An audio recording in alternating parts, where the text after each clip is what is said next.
সুখবর, আপনি বাবা হতে চলেছেন। সুমনা, আজ থেকে তুমি কোনো কাজ করবে না, ঘরের সমস্ত কাজ করে দিয়ে আমি অফিসে যাব, আর ভালো ভালো ফল মিষ্টি আনবো, তুমি খাবে। দাদা, কিরে বোন, পেটে বাচ্চা নিয়ে তুই স্বামীর বাড়ি থেকে চলে আসলি কেন? স্বামী আমাকে মেরে ঘর থেকে। ঠিক আছে, তোকে আর যেতে হবে না, তোর বৌদি মা হতে চলেছে, ঘরের কোনো কাজ করতে পারবে না, তুই ঘরের সব কাজ করবি আর তোর বৌদিকে লক্ষ্য রাখবি। আমি অফিসে যাচ্ছি। ঠাকুরজি, আমার পায়খানা জলটা একটু তুলে দাও তো।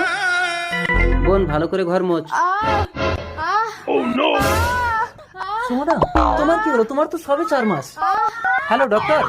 এর অবস্থা তো বেশি সিরিয়াস। ডাক্তারবাবু, তাড়াতাড়ি আসুন, আমার স্ত্রীকে একটু দেখুন।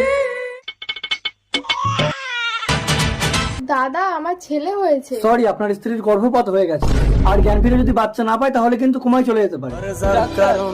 দাদা, বোন, তোর বাচ্চাটা দিবি? বোন, তোর পায়ে পড়ছি, তুই আমার বউকে বাঁচা। আমার এই তো বাচ্চা। তোমার বাচ্চা সুমনা।